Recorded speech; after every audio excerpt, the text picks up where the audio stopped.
Welcome to Wings learning solution. Wings learning സൊല്യൂഷന്റെ ഒരു പുതിയ വീഡിയോയിലേക്ക് എല്ലാവർക്കും സ്വാഗതം. ഞാൻ ശ്രീരാഗ് ഭക്തപ്രിയം.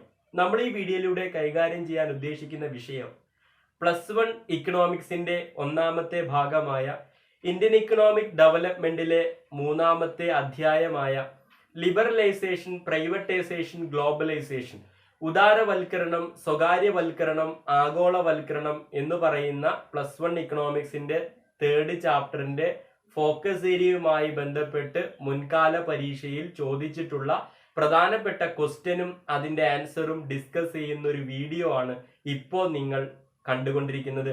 അപ്പോൾ വീഡിയോയിലേക്ക് പോകുന്നതിന് മുൻപേ, ക്ലാസ്സിലേക്ക് പോകുന്നതിന് മുൻപേ ഈ കണ്ടുകൊണ്ടിരിക്കുന്ന ആൾ ഈ ചാനൽ സബ്സ്ക്രൈബ് ചെയ്യാത്ത ഒരാളാണെങ്കിൽ തുടർന്നുള്ള ക്ലാസ്സുകൾക്ക് വേണ്ടിയിട്ടും ദയവായി ഈ ചാനൽ സബ്സ്ക്രൈബ് ചെയ്യുക, വീഡിയോ ലൈക്ക് ചെയ്യുക, ഷെയർ ചെയ്യുക. അപ്പോൾ നമുക്ക് നേരിട്ട് ഈ ചാപ്റ്ററുമായി ബന്ധപ്പെട്ട് മുൻകാല പരീക്ഷയിൽ ചോദിച്ചിട്ടുള്ള ക്വസ്റ്റ്യനും അതിന്റെ ആൻസറും ഡിസ്കസ് ചെയ്ത് നോക്കാം.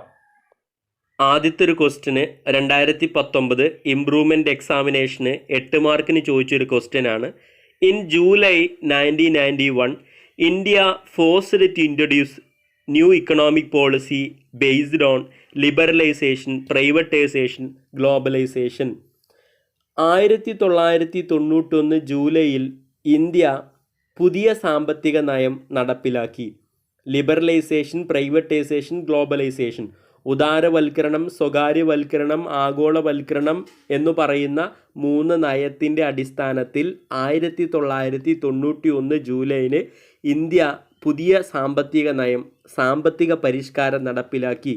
ഇങ്ങനെ ഒരു സ്റ്റേറ്റ്മെൻറ്റ് പറഞ്ഞതിന് ശേഷം, ഇങ്ങനൊരു സെൻറ്റൻസ് ഈ ക്വസ്റ്റ്യൻ തുടക്കത്തിൽ കൊടുത്തതിന് ശേഷം നമുക്ക് 2 ക്വസ്റ്റ്യനാണ് ഈ സ്റ്റേറ്റ്മെൻറ്റിന് തൊട്ട് താഴെയായിട്ട് കൊടുത്തിട്ടുള്ളത്. Option A, discuss the background of introducing new economic policy in India. 1991 ഇന്ത്യയിൽ നടപ്പിലാക്കിയ സാമ്പത്തിക പരിഷ്കാരത്തിൻ്റെ, പുതിയ സാമ്പത്തിക നയത്തിൻ്റെ പശ്ചാത്തലത്തിനെ പറ്റിയിട്ടാണ്, ബാക്ക്ഗ്രൗണ്ട് ഓഫ് ഇക്കണോമിക് റിഫോംസിനെ പറ്റിയിട്ടാണ് ഓപ്ഷൻ എയുടെ ഉത്തരത്തിൽ എഴുതേണ്ടത്.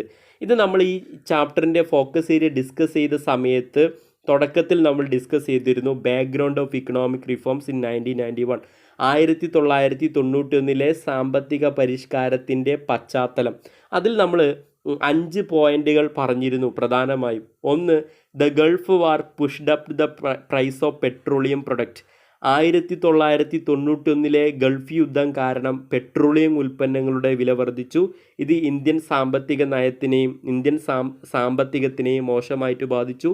2, there was more expenditure than revenue for government in 1991. 1991 Indian ഗവൺമെൻറ്റിന് വരുമാനത്തിനേക്കാൾ കൂടുതൽ ചെലവാണുണ്ടായത്. 3, ഗവൺമെൻറ് ഡെപ്റ്റ് വാസ് ഇൻക്രീസ്ഡ്. ഗവൺമെൻറ്റിൻ്റെ കടം വർദ്ധിച്ചു. 4, the price of essential commodities have increased. സാധാരണ വസ്തുക്കളുടെ 1991 സാധാരണ വസ്തുക്കളുടെ വില വർദ്ധിച്ചു. 5ാമത്തെ point, the poor performance of public sector undertaking. പൊതുമേഖലാ സ്ഥാപനങ്ങളുടെ ദുർബല പ്രകടനം. ഇപ്പോൾ നമ്മൾ ഈ പറഞ്ഞ 5 പോയിന്റും എന്താണ്?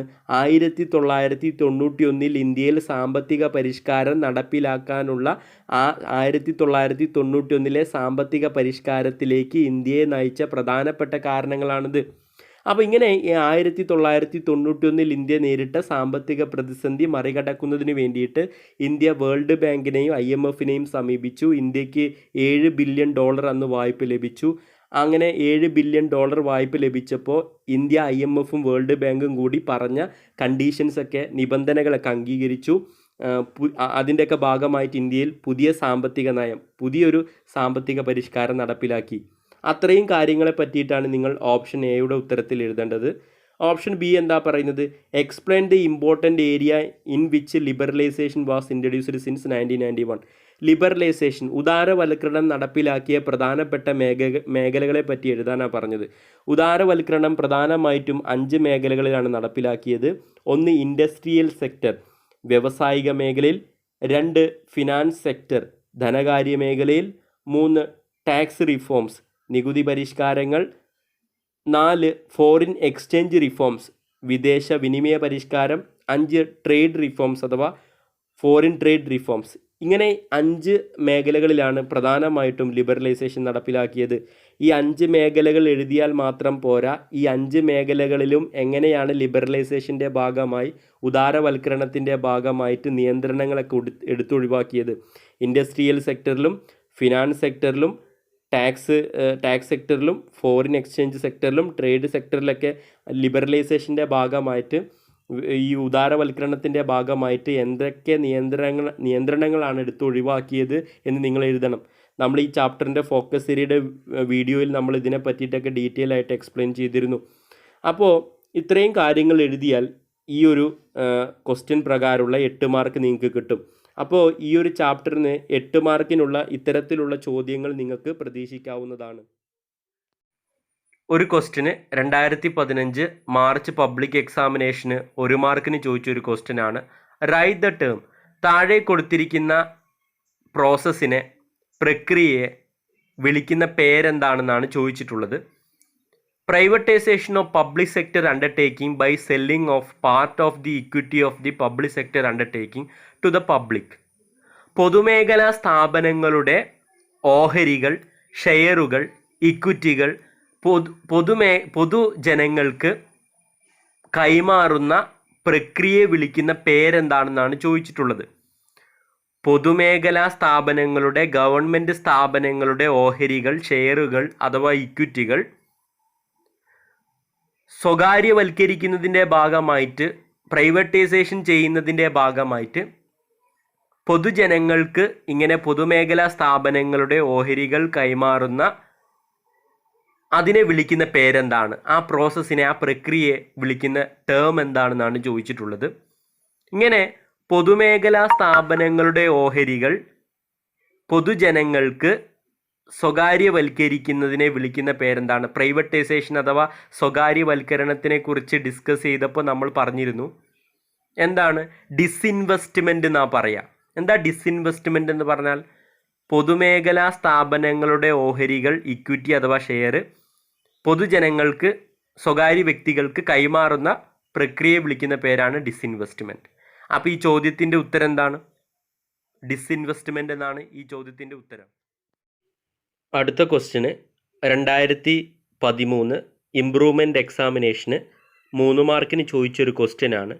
Briefly assess the impact of new economic policy of Indian economy. ഇന്ത്യയിൽ 1991 സാമ്പത്തിക പരിഷ്കാരം, പുതിയ സാമ്പത്തിക നയം നടപ്പിലാക്കിയല്ലോ. ഇങ്ങനെ 1991 ഇന്ത്യയിൽ പുതിയ സാമ്പത്തിക നയം, ന്യൂ ഇക്കണോമിക് പോളിസി നടപ്പിലാക്കിയപ്പോൾ അതിൻ്റെ ഇമ്പാക്റ്റ് ഇന്ത്യൻ എക്കോണമിയിൽ ഉണ്ടാക്കിയ, ഇന്ത്യൻ സമ്പദ് വ്യവസ്ഥയിൽ ഉണ്ടാക്കിയ ഇമ്പാക്റ്റുകൾ എന്തൊക്കെയാണെന്നാണ് എഴുതാൻ പറഞ്ഞിട്ടുള്ളത്. 1991 ഇന്ത്യയിൽ പുതിയ സാമ്പത്തിക നയം, ന്യൂ ഇക്കണോമിക് പോളിസി നടപ്പിലാക്കിയപ്പോൾ അതിന് പോസിറ്റീവായിട്ടുള്ള ഇമ്പാക്റ്റ് ഉണ്ട്, നെഗറ്റീവായിട്ടുള്ള ഇമ്പാക്റ്റും നമ്മുടെ രാജ്യത്തിൽ ഉണ്ടാക്കിയിട്ടുണ്ട്. 1991 ഇന്ത്യയിൽ പുതിയ സാമ്പത്തിക നയം നടപ്പിലാക്കിയപ്പോൾ അതുകൊണ്ട് നേട്ടം ഉണ്ടായിട്ടുണ്ട്, ദോഷം ഉണ്ടായിട്ടുണ്ട്. അപ്പോൾ 1991 ഇങ്ങനെ ഈ പുതിയ സാമ്പത്തിക നയം നടപ്പിലാക്കിയപ്പോൾ ഉണ്ടായ നേട്ടങ്ങളെ പറ്റിയും കോട്ടങ്ങളെ പറ്റിയുമാണ് ഈ ഒരു impact of new economic policy എന്ന് ചോദിച്ചാൽ നമ്മൾ എഴുതേണ്ടത്. അപ്പോൾ ആദ്യം നമുക്ക് 1991 ഇങ്ങനെ ഈ പുതിയ സാമ്പത്തിക നയം, സാമ്പത്തിക പരിഷ്കാരം നടപ്പിലാക്കിയപ്പോൾ ഉണ്ടായ ഗുണങ്ങളെ പറ്റിയിട്ട്, അച്ചീവ്മെൻറ്റുകളെ പറ്റിയിട്ട്, നേട്ടങ്ങളെ പറ്റി നമുക്കൊന്ന് ഡിസ്കസ് ചെയ്യാം. ഒന്നാമത്തെ നേട്ടമാണ് GDP ഗ്രോത്ത് റേറ്റ് ഇൻക്രീസ്ഡ്. ഇന്ത്യയുടെ GDP വർദ്ധിച്ചു. 2 എക്സ്പോർട്ട് ഇൻക്രീസ്ഡ്, കയറ്റുമതി വർദ്ധിച്ചു. 3 പോവർട്ടി റെഡ്യൂസ്ഡ്, ദാരിദ്ര്യം കുറഞ്ഞു. ഇങ്ങനെ 3 നേട്ടങ്ങളാണ് ഇന്ത്യയിൽ സാമ്പത്തിക പരിഷ്കാരം നടപ്പിലാക്കിയപ്പോൾ ഇന്ത്യൻ സമ്പദ് വ്യവസ്ഥയ്ക്ക് ലഭിച്ചത്. ഇനി അതിൻ്റെ ഫെയിലിയേഴ്സ്, ദോഷങ്ങൾ എന്തൊക്കെയായിരുന്നു? ഇന്ത്യക്ക് 1991 സാമ്പത്തിക പരിഷ്കാരം നടപ്പിലാക്കിയപ്പോൾ അതിൻ്റെ പോരായ്മകൾ, കോട്ടങ്ങൾ എന്തൊക്കെയായിരുന്നു? 1, collapse of the agriculture sector, കാർഷിക മേഖല തകർന്നടിഞ്ഞു. 2, slow down of industrial sector, വ്യവസായിക മേഖല മന്ദഗതിയിലായി. 3, അൺഎംപ്ലോയ്മെൻറ്റ് ഇൻക്രീസ്ഡ്, ഇന്ത്യയിൽ തൊഴിലില്ലായ്മ വർദ്ധിച്ചു. 1991 കാലഘട്ടത്തിൽ ഇന്ത്യയിൽ തൊഴിലില്ലായ്മ വർദ്ധിച്ചു. അപ്പോൾ ഇങ്ങനെ ഇത്രയും പോയിന്റുകൾ എഴുതിയാൽ, ഇത്രയും കാര്യങ്ങൾ എഴുതിയാൽ നിങ്ങൾക്ക് ഈ ക്വസ്റ്റ്യൻ പ്രകാരമുള്ള 3 മാർക്ക് നിങ്ങൾക്ക് കിട്ടും. അടുത്തൊരു ക്വസ്റ്റ്യന് 2020 ഇംപ്രൂവ്മെൻ്റ് എക്സാമിനേഷന് 5 മാർക്കിന് ചോദിച്ചൊരു ക്വസ്റ്റ്യനാണ്. The economy policy introduced in India in 1991 liberalised many restrictions in industrial, finance and trade sectors. Explain briefly. 1991 ഇന്ത്യയിൽ സാമ്പത്തിക പരിഷ്കാരം, പുതിയ സാമ്പത്തിക നയം നടപ്പിലാക്കിയപ്പോൾ ഇൻഡസ്ട്രിയൽ സെക്ടറിലും വ്യാവസായിക മേഖലയിലും, ഫിനാൻസ് സെക്ടറിലും ധനകാര്യ മേഖലയിലും, ട്രേഡ് സെക്ടറിലും വ്യാപാര മേഖലയിലും ഉണ്ടായിരുന്ന ഒരുപാട് നിയന്ത്രണങ്ങൾ, റെസ്ട്രിക്ഷൻസ് ഒക്കെ എടുത്തൊഴിവാക്കി.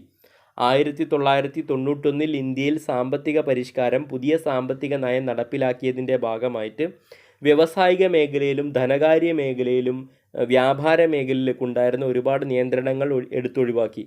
Explain briefly.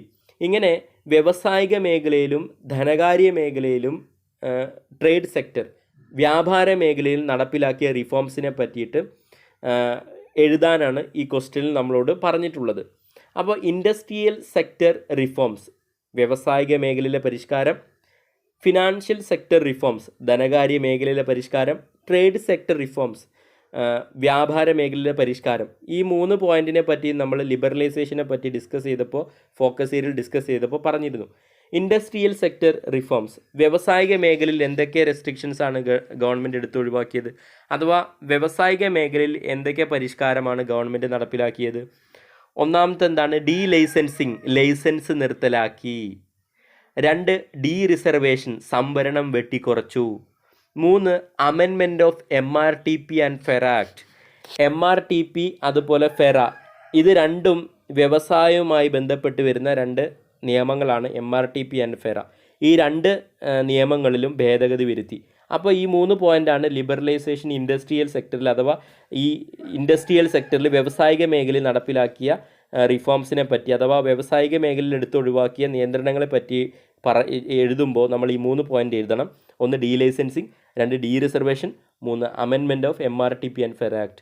ഇനി രണ്ടാമത്തെ ഫിനാൻസ് സെക്ടറിൽ, ധനകാര്യ മേഖലയിൽ എന്തൊക്കെയാണ് റെസ്ട്രിക്ഷൻസ് എടുത്തൊഴിവാക്കിയത്, അഥവാ എന്തൊക്കെ മാറ്റങ്ങളാണ് ധനകാര്യ മേഖലയിൽ കൊണ്ടുവന്നത്. 1 new generation bank like ICICI, HDFC, Axis etcetera are allowed in India. New generation ബാങ്കുകളായ ICICI, HDFC, ആക്സിസ് തുടങ്ങിയ ന്യൂ ജനറേഷൻ ബാങ്കുകൾ ഇന്ത്യയിൽ തുടങ്ങാൻ അനുമതി ലഭിച്ചു. 2 ബാങ്ക് ബ്രാഞ്ചിങ് ലൈസൻസ് ഉദാരവൽക്കരിച്ചു. ബാങ്കുകൾക്ക് ബ്രാഞ്ച് തുടങ്ങാനുള്ള ലൈസൻസ് നിർബന്ധമല്ലാതാക്കി തീർത്തു. 3 insurance sector opened for private sector. സ്വകാര്യ മേഖലയ്ക്കും ഇൻഷുറൻസ് കമ്പനികൾ തുടങ്ങാമെന്നുള്ള ഒരു അധികാരം കിട്ടി. 4 mutual funds are open to private sector. Mutual fund പോലുള്ള ഇൻവെസ്റ്റ്മെൻറ്റ് ട്രേഡിംഗ് കമ്പനികളൊക്കെ സ്വകാര്യ മേഖലയ്ക്കും കൂടി തുടങ്ങാമെന്നായി. അപ്പോൾ ഇങ്ങനെയാണ് ഈ ഫിനാൻഷ്യൽ സെക്ടറിൽ ധനകാര്യ മേഖലയിൽ നടപ്പിലാക്കിയ പരിഷ്കാരങ്ങൾ. ഇനി ട്രേഡ് റിഫോംസ്, വ്യാപാര മേഖലയിൽ എന്തൊക്കെയാണ് നടപ്പിലാക്കിയത്, അതിലൊരു 3 പോയിൻ്റ് എഴുതി വയ്ക്കുക. 1 ഇമ്പോർട്ട് ഡ്യൂട്ടീസ് റെഡ്യൂസ്ഡ്, ഇറക്കുമതിയിൽ ഏർപ്പെടുത്തിയിരുന്ന നികുതിയിൽ കുറവ് വരുത്തി. 2 എക്സ്പോർട്ട് ഡ്യൂട്ടീസ് റിമൂവ്ഡ്, കയറ്റുമതിയിൽ ഏർപ്പെടുത്തിയിരുന്ന നികുതി ഒഴിവാക്കി. 3 quota removed, quantitative restriction on import, ഇറക്കുമതിയിൽ ഏർപ്പെടുത്തിയിരുന്ന എണ്ണത്തിൽ വരുത്തിയിരുന്ന നിയന്ത്രണമായിരുന്നു കോട്ട പോലുള്ള റെസ്ട്രിക്ഷൻസ് ഒക്കെ എടുത്തൊഴിവാക്കി. അപ്പോൾ ഈ 3 പോയിൻ്റാണ് ട്രേഡ് റിഫോംസിൽ എഴുതേണ്ടത്. 1 import duty reduced, 2 export duty removed, 3 quota removed. അപ്പോൾ ഇത്രയും എഴുതിയ ഈ ക്വസ്റ്റ്യൻ പ്രകാരമുള്ള 5 മാർക്ക് നിങ്ങൾക്ക് കിട്ടും. അടുത്ത ക്വസ്റ്റ്യന് 2020 മാർച്ച് പബ്ലിക് എക്സാമിനേഷന് 3 മാർക്കിന് ചോദിച്ചൊരു ക്വസ്റ്റ്യനാണ്. Briefly explain the liberalisation policy introduced in the industrial sector of India as a part of new economic policy of 1991. 1991 പുതിയ സാമ്പത്തിക നയത്തിൻ്റെ ഭാഗമായിട്ട് ഇൻഡസ്ട്രിയൽ സെക്ടറിൽ വ്യാവസായിക മേഖലയിൽ നടപ്പിലാക്കിയ ലിബറലൈസേഷനെ പറ്റി എഴുതാനാണ് പറഞ്ഞിട്ടുള്ളത്. അതായത് 1991 ലിബറലൈസേഷൻ്റെ ഭാഗമായിട്ട് ന്യൂ ഇക്കണോമിക്സ് പോളിസിയുടെ പുതിയ സാമ്പത്തിക നയത്തിൽ വരുന്ന ഒരു നയമായ ലിബറലൈസേഷൻ്റെ ഭാഗമായിട്ട് ഇൻഡസ്ട്രിയൽ സെക്ടറിൽ വ്യാവസായിക മേഖലയിൽ നടപ്പിലാക്കിയ റിഫോംസുകളെ പറ്റിയിട്ടാണ്, പരിഷ്കാരങ്ങളെ പറ്റിയിട്ടാണ് ഈ ചോദ്യത്തിൻ്റെ ഉത്തരമായിട്ട് എഴുതേണ്ടത്. അതായത് ഇൻഡസ്ട്രിയൽ സെക്ടർ റിഫോംസ്, വ്യാവസായിക മേഖലയിലെ പരിഷ്കാരം എന്ന് പറഞ്ഞിട്ട് നമ്മൾ ലിബറലൈസേഷനെ പറ്റി ഡിസ്കസ് ചെയ്തപ്പോൾ പറഞ്ഞിരുന്നു. വ്യവസായിക മേഖലയിലെ പരിഷ്കാരം, ഇൻഡസ്ട്രിയൽ സെക്ടർ റിഫോംസ്. അതിൽ 3 പോയിന്റുകളാണ് നമ്മൾ പറഞ്ഞിരുന്നത്. വ്യവസായിക മേഖലയിൽ പ്രധാനമായും 3 തരത്തിലുള്ള റിഫോംസ് ആണ്, പരിഷ്കാരമാണ്, ലിബറലൈസേഷനാണ് നടപ്പിലാക്കിയത്. ഒന്ന്, ഡീ ലൈസൻസിങ്, ലൈസൻസ് നിർത്തലാക്കി. 1991 വരെ വ്യവസായങ്ങൾ തുടങ്ങുവാൻ ലൈസൻസ് നിർബന്ധമായിരുന്നു. എന്നാൽ 1991 ശേഷം മരുന്ന്, മദ്യം ഒഴികെയുള്ള വ്യവസായങ്ങളൊക്കെ തുടങ്ങാൻ ലൈസൻസ് നിർബന്ധമല്ലാതാക്കി തീർത്തു. അതാണ് ഡീ ലൈസൻസിങ് എന്നതുകൊണ്ട് ഉദ്ദേശിക്കുന്നത്.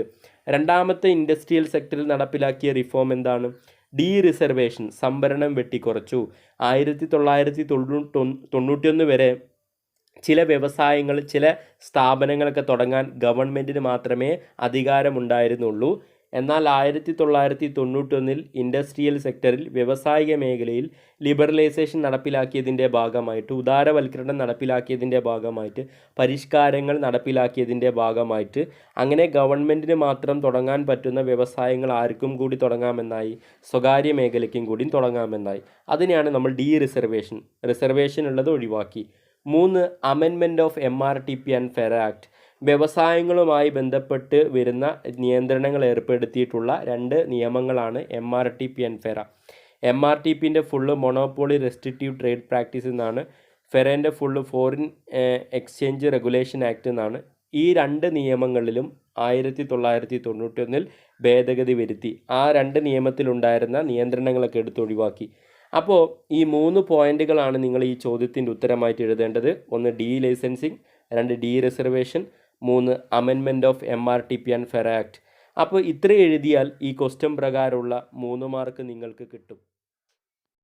അടുത്ത ക്വസ്റ്റ്യന് 2020 മാർച്ച് പബ്ലിക് എക്സാമിനേഷന് 5 മാർക്കിന് ചോദിച്ചൊരു ക്വസ്റ്റ്യനാണ്. Outsourcing is an important outcome of globalization process. ആഗോളവൽക്കരണത്തിൻ്റെ പ്രധാനപ്പെട്ട ഒരു ഔട്ട്കമാണ്, ഉപോൽപ്പന്നമാണ് ഔട്ട്സോഴ്സിങ്. ഇങ്ങനെ ഒരു സ്റ്റേറ്റ്മെൻറ്റ് പറഞ്ഞതിന് ശേഷം താഴെ 2 ക്വസ്റ്റ്യൻ കൊടുത്തിട്ടുണ്ട്. Question A, write a note on outsourcing. ഔട്ട്സോഴ്സിങ്ങിനെ പറ്റിയിട്ടൊരു നോട്ട് എഴുതാനാണ് പറഞ്ഞിട്ടുള്ളത്. 3 മാർക്ക് കിട്ടും ഔട്ട്സോഴ്സിങ് എന്താണെന്ന് എഴുതിയാൽ. എന്താണ് ഔട്ട്സോഴ്സിങ് എന്ന് പറഞ്ഞാൽ? Outsourcing means sourcing from outside. നമ്മൾ പുറമേയുള്ള ആൾക്കാരെ ഏൽപ്പിക്കുന്നതിനെയാണ് ഒരു വർക്ക്, ഒരു ജോലി പുറമേയുള്ള ആൾക്കാരെ ഏൽപ്പിക്കുന്ന, നമ്മൾ ചെയ്യുന്നതിന് പകരം പുറമേയുള്ള ആൾക്കാരെ ഏൽപ്പിക്കുന്നതിനെയാണ് നമ്മൾ ഔട്ട്സോഴ്സിങ് എന്ന് പറയാം. ഔട്ട്സോഴ്സിങ് ബിസിനസ് ചെയ്യുന്ന ആൾക്കാരങ്ങനെ ബിസിനസ്സിലുള്ള തൊഴിൽ പുറമേയുള്ള ആൾക്കാരെ ഏൽപ്പിക്കുന്നതിന്, ആ ബിസിനസ്സിന് പുറത്തുള്ള തൊഴിലാളികളെ ഏൽപ്പിക്കുന്നതിനെ BPO, ബിസിനസ് പ്രോസസ് ഔട്ട്സോഴ്സിങ് എന്നാണ് പറയുക, BPO. അപ്പോൾ ഔട്ട്സോഴ്സിങ് എന്ന് പറഞ്ഞാൽ എന്താ? പുറം കരാർ എന്നാണ് ഇതിൻ്റെ മലയാളം. പുറമേയുള്ള ആൾക്കാരെ ഏൽപ്പിക്കുക. ഉദാഹരണം, ഞാൻ എൻ്റെ വീഡിയോ എഡിറ്റ് ചെയ്യുന്നതിന് വേണ്ടിയിട്ട് പുറമേയുള്ള ഒരാൾക്കാരെ ഞാൻ ഏൽപ്പിക്കുകയാണെങ്കിൽ, ഇങ്ങനെ വീഡിയോ എഡിറ്റ് ചെയ്യുന്ന ഒരു സ്ഥാപനത്തിന് ഞാൻ ഏൽപ്പിക്കുകയാണെങ്കിൽ അതൊരു ഔട്ട്സോഴ്സിംഗ് ആണ്. ഇപ്പോൾ എന്താണ് നിങ്ങൾക്ക് ഔട്ട്സോഴ്സിംഗ് എന്ന് മനസ്സിലായിട്ടുണ്ടാവുമെന്ന് ഞാൻ വിചാരിക്കുന്നു. അപ്പോൾ ഔട്ട്സോഴ്സിംഗ് എന്താണെന്നാണ് ആദ്യത്തെ ചോദ്യത്തിൻ്റെ ഉത്തരമായിട്ട് എഴുതേണ്ടത്. രണ്ടാമത്തത് B എന്താ പറയുന്നത്? Identify any 2 reasons which made India A good destination four global outsourcing. ഇന്ത്യയെ നല്ലൊരു ഡെസ്റ്റിനേഷൻ, നല്ലൊരു ഔട്ട്സോഴ്സിങ്ങിനായിട്ടുള്ള, പുറം കരാറിനായിട്ടുള്ള ഒരു നല്ല ഡെസ്റ്റിനേഷനായി, നല്ല സ്ഥലമായി ഇന്ത്യയെ മാറ്റിയതിനുള്ള 2 കാരണങ്ങൾ എഴുതാനാണ് പറഞ്ഞിട്ടുള്ളത്. അപ്പോൾ ഏതൊക്കെയാണ് ആ 2 കാരണങ്ങൾ? 1, ഫേവറബിൾ ഗവൺമെൻറ് പോളിസീസ്. ഗവൺമെൻറ്റിൻ്റെ ഭാഗത്തുനിന്ന് ഫേവറബിൾ ആയിട്ടുള്ള നയങ്ങളാണുള്ളത്. ബിസിനസ്സുകാരെ ബുദ്ധിമുട്ടിക്കുന്ന നയങ്ങളല്ല ഗവൺമെൻറ്റിൻ്റെ ഭാഗത്തു നിന്നുള്ളത്. Favourable government പോളിസിയാണ്. അതാണ് ഒന്നാമത്തെ റീസൺ. രണ്ടാമത്തത് ടാലൻറ്റഡ് വർക്ക് ഫോഴ്സ്. ഇന്ത്യയിൽ നല്ല കഴിവുള്ള തൊഴിൽ ചെയ്യാൻ കഴിവുള്ള തൊഴിലാളികളുണ്ട്. ഈ 2 കാരണങ്ങളാണ് പ്രധാനമായും ഇന്ത്യയെ ഔട്ട്സോഴ്സിങ്ങിനായിട്ടുള്ള ഒരു പ്രധാനപ്പെട്ട ഇടമായി മാറ്റിയത്. അപ്പോൾ ഇത്രയും എഴുതിയാൽ ഈ ഒരു B എന്ന് പറയുന്ന ക്വസ്റ്റ്യൻ്റെ 2 മാർക്ക് നിങ്ങൾക്ക് കിട്ടും. അങ്ങനെ ഓപ്ഷൻ എയുടെ ഉത്തരം എഴുതിയാൽ 3 മാർക്കും, ഓപ്ഷൻ ബിയുടെ ഉത്തരം എഴുതിയാൽ 2 മാർക്കും കിട്ടും. അപ്പോൾ ഇതാണ് ഈ ചോദ്യത്തിൻ്റെ ഉത്തരം. അടുത്തൊരു ക്വസ്റ്റ്യന് 2019 മാർച്ച് പബ്ലിക് എക്സാമിനേഷന് 1 മാർക്കിന് ചോദിച്ചൊരു ക്വസ്റ്റ്യനാണ്. Selling of part of the equity in public sector undertaking to the public is known as. പൊതുമേഖലാ സ്ഥാപനങ്ങളുടെ ഓഹരികൾ, ഇക്വിറ്റി, ഷെയറുകൾ പൊതുജനങ്ങൾക്ക്, സ്വകാര്യ വ്യക്തികൾക്ക് വിൽക്കുന്നതിനെ എന്താണ് വിളിക്കുക എന്നാണ് ചോദിച്ചിട്ടുള്ളത്. താഴെ 4 ഓപ്ഷൻ കൊടുത്തിട്ടുണ്ട്. Option A capital accumulation, option B investment, option C disinvestment, option D none of these. അപ്പോൾ ഇങ്ങനെ പൊതുമേഖലാ സ്ഥാപനങ്ങളുടെ ഓഹരികൾ, ഇക്വിറ്റികൾ, ഷെയറുകൾ പൊതുജനങ്ങൾക്ക്, പബ്ലിക്കിന്, ജനങ്ങൾക്ക് അഥവാ സ്വകാര്യ വ്യക്തികൾക്ക് വിൽക്കുന്നതിനെ നമ്മൾ എന്താ വിളിക്കുക? പ്രൈവറ്റൈസേഷൻ എന്ന് പറയുന്ന ടോപ്പിക്ക് പഠിച്ചപ്പോൾ നമ്മൾ പഠിച്ചതാണിത്. ഡിസ്ഇൻവെസ്റ്റ്മെൻറ്റ്, നിക്ഷേപ വിൽപ്പന എന്നറിയപ്പെടുക. അതുകൊണ്ട് ഈ ചോദ്യത്തിൻ്റെ ഉത്തരം ഏതാണ്? ഓപ്ഷൻ സി ആണ്, ഡിസ്ഇൻവെസ്റ്റ്മെൻ്റ് ആണ് ഈ ചോദ്യത്തിൻ്റെ ഉത്തരം. അടുത്ത ക്വസ്റ്റ്യന് 2014 ഇംപ്രൂവ്മെൻറ്റ് എക്സാമിനേഷന് 6 മാർക്കിന് ചോദിച്ചൊരു ക്വസ്റ്റ്യനാണ്. Find the main areas and measures adapted by the government of India to liberalise the Indian economy in 1991. 1991 Indian സമ്പദ് വ്യവസ്ഥയെ ഉദാരവൽക്കരിക്കുന്നതിന് വേണ്ടിയിട്ട് ഇന്ത്യൻ ഗവൺമെൻറ് നടപ്പിലാക്കിയ മെഷേഴ്സിനെ പറ്റിയും, അതുപോലെ തന്നെ ഇന്ത്യൻ ഗവൺമെൻറ് 1991 ഏതൊക്കെ മേഖലകളിലാണ്, ഏതൊക്കെ ഏരിയകളിലാണ് ലിബറലൈസേഷൻ, ഉദാരവൽക്കരണം നടപ്പിലാക്കിയത്, അതിനെപ്പറ്റിയും എഴുതാനാണ് ഈ ക്വസ്റ്റ്യനിൽ പറഞ്ഞിട്ടുള്ളത്. അപ്പോൾ ഈ ഒരു ചോദ്യത്തിൻ്റെ ഉത്തരം എഴുതുമ്പോൾ നിങ്ങൾ ആദ്യം എന്താണ് ലിബറലൈസേഷൻ എന്ന് എഴുതുക. പിന്നീട് ലിബറലൈസേഷൻ നടപ്പിലാക്കിയ പ്രധാനപ്പെട്ട 5 മേഖലകളുണ്ടല്ലോ. ഏതൊക്കെയാണ് 5 മേഖലകൾ? 1 ഇൻഡസ്ട്രിയൽ സെക്ടർ റിഫോംസ്, വ്യവസായിക മേഖലയിലെ പരിഷ്കാരം. 2 ഫിനാൻസ് സെക്ടർ റിഫോംസ് അഥവാ ഫിനാൻഷ്യൽ സെക്ടർ റിഫോംസ്, ധനകാര്യ മേഖലയിലെ പരിഷ്കാരം. 3 ടാക്സ് റിഫോംസ്, നികുതി പരിഷ്കാരം. 4 ഫോറിൻ എക്സ്ചേഞ്ച് റിഫോംസ്, വിദേശ വിനിമയ പരിഷ്കാരം. 5 ട്രേഡ് റിഫോംസ് അഥവാ ഫോറിൻ ട്രേഡ് റിഫോംസ്. ഈ 5 മേഖലകളിലും എങ്ങനെയാണ് ലിബറലൈസേഷൻ, ഈ 5 പോയിൻ്റ് എഴുതി വച്ചാൽ മാത്രം പോരാ, ഈ 5 പോയിൻറ്റിലും എങ്ങനെയൊക്കെയാണ് ലിബറലൈസേഷൻ്റെ ഭാഗമായിട്ട് റിഫോംസ് നടപ്പിലാക്കിയത് എന്നും കൂടി എഴുതണം. ഈ 5 പോയിൻറ്റിനെയും എക്സ്പ്ലെയിൻ ചെയ്തിട്ടും എഴുതിയാൽ ഈ ക്വസ്റ്റ്യൻ പ്രകാരമുള്ള 6 മാർക്ക് നിങ്ങൾക്ക് കിട്ടും. അടുത്തൊരു ക്വസ്റ്റ്യന് 2014 മാർച്ച് പബ്ലിക് എക്സാമിനേഷന് 1 മാർക്കിന് ചോദിച്ചൊരു ക്വസ്റ്റ്യനാണ്. Find out the odd one and justify your answer. താഴെ കൊടുത്തിരിക്കുന്നവയിൽ ഒറ്റപ്പെട്ടത് കണ്ടെത്തുക. ആ ഒറ്റപ്പെട്ടത് ആവാനുള്ള കാരണം കൂടി എഴുതാനാണ് പറഞ്ഞിട്ടുള്ളത്. നമുക്ക് താഴെ കൊടുത്തിട്ടുണ്ട് ഗ്ലോബലൈസേഷൻ, സോഷ്യലൈസേഷൻ, പ്രൈവറ്റൈസേഷൻ, ലിബറലൈസേഷൻ. ഇതിൽ ഒറ്റപ്പെട്ടത് ഏതാണ്? ഓഡ് വൺ ഏതാണ്? സോഷ്യലൈസേഷനാണ്. എന്തുകൊണ്ടാണ് സോഷ്യലൈസേഷൻ ഓഡ് വൺ ഒറ്റപ്പെട്ടതാവാനുള്ള കാരണം ഗ്ലോബലൈസേഷൻ, ബാക്കിയുള്ള ഗ്ലോബലൈസേഷൻ, പ്രൈവറ്റൈസേഷൻ, ലിബറലൈസേഷൻ ഇതൊക്കെ 1991 ഇന്ത്യയിൽ നടപ്പിലാക്കിയ ന്യൂ ഇക്കണോമിക് പോളിസിയുടെ ഭാഗമായിട്ട് വരുന്ന പോളിസികളാണ് ഗ്ലോബലൈസേഷൻ, പ്രൈവറ്റൈസേഷൻ, ലിബറലൈസേഷൻ. സോഷ്യലൈസേഷന് ഈ ഒരു ന്യൂ ഇക്കണോമിക് പോളിസിയുടെ ഭാഗമല്ലാത്തൊരു ടോപ്പിക്കാണ്. അതുകൊണ്ട് ഇതിലെ ഓഡ് വൺ ഒറ്റപ്പെട്ടത് ഏതാണെന്ന് ചോദിച്ചാൽ സോഷ്യലൈസേഷനാണ്. അപ്പോൾ ഇതാണ് ഈ ചോദ്യത്തിൻ്റെ ഉത്തരം. അടുത്ത ക്വസ്റ്റ്യന് 2014 മാർച്ച് പബ്ലിക് എക്സാമിനേഷന് 5 മാർക്കിന് ചോദിച്ചൊരു ക്വസ്റ്റ്യനാണ്. ഈ ക്വസ്റ്റ്യനിൽ നമുക്ക് 2 ഓപ്ഷനായിട്ടാണ് ക്വസ്റ്റ്യൻ കൊടുത്തിട്ടുള്ളത്. Option A, name the outcome of the 2 policy strategies of liberalization, privatization. ലിബറലൈസേഷൻ്റെയും പ്രൈവറ്റൈസേഷൻ്റെയും ഭാഗമായിട്ട്, ഉദാരവൽക്കരണത്തിൻ്റെയും സ്വകാര്യവൽക്കരണത്തിൻ്റെയും ഭാഗമായിട്ട് വന്ന ഒരു ഔട്ട്കം എന്താണ്, ഉപോൽപ്പന്നം എന്താണ്? ലിബറലൈസേഷൻ്റെയും പ്രൈവറ്റൈസേഷൻ്റെയും സ്വകാര്യവൽക്കരണത്തിൻ്റെയും അതുപോലെ തന്നെ ഉദാരവൽക്കരണത്തിൻ്റെയും ഉപോൽപ്പന്നമായിട്ടുള്ള പോളിസി ഏതാണെന്നാണ് ചോദിച്ചത്. അത് എഴുതിയാൽ നമുക്ക്, ആ പോളിസിയുടെ പേര് എഴുതിയാൽ നമുക്ക് 1 മാർക്ക് കിട്ടും. അതിൻ്റെ ഉത്തരം ഗ്ലോബലൈസേഷനാണ്, ആഗോളവൽക്കരണമാണ്. ലിബറലൈസേഷൻ്റെയും പ്രൈവറ്റൈസേഷൻ്റെയും ഉദാരവൽക്കരണത്തിൻ്റെയും സ്വകാര്യവൽക്കരണത്തിൻ്റെ ഭാഗമായി വന്നിട്ടുള്ള ഒരു ഔട്ട്കമാണെന്ത്? ഗ്ലോബലൈസേഷൻ. അപ്പോൾ ഓപ്ഷൻ എയുടെ ആൻസർ ഗ്ലോബലൈസേഷൻ ആണ്. അത് എഴുതിയാൽ 1 മാർക്ക് കിട്ടും.